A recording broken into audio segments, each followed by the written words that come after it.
Aku membiarkan cerita ini diam, tidak aku benahi, tidak aku jelaskan. Tidak juga aku pertanyakan lagi, karena ada cerita yang memang tidak ditakdirkan untuk selesai dengan jawaban. Dulu, aku ingin tahu di mana tepatnya kita mulai kehilangan arah.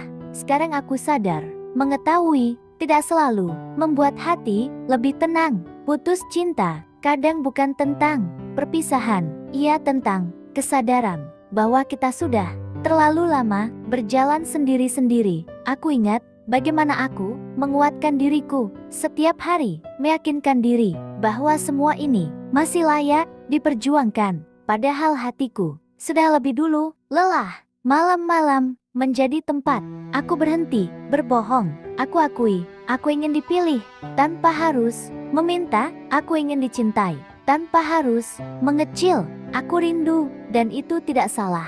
Namun rindu ini tidak lagi menyamar sebagai alasan untuk kembali. Ia hanya hadir seperti bayangan senja perlahan memudar.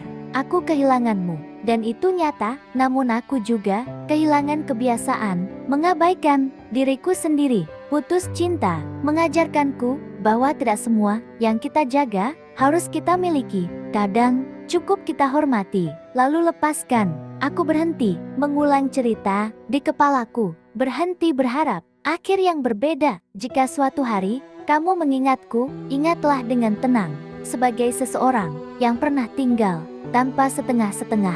Dan jika aku mengingatmu, aku ingin melakukannya tanpa gemetar, tanpa sesat, hanya sebagai bagian hidup yang pernah berarti. Putus cinta tidak memadamkan aku, ia hanya mengajarkanku cara menutup pintu tanpa membanting. Kini aku berjalan tanpa suara, membiarkan cerita ini diam, dan di keheningan itu aku akhirnya merasa utuh.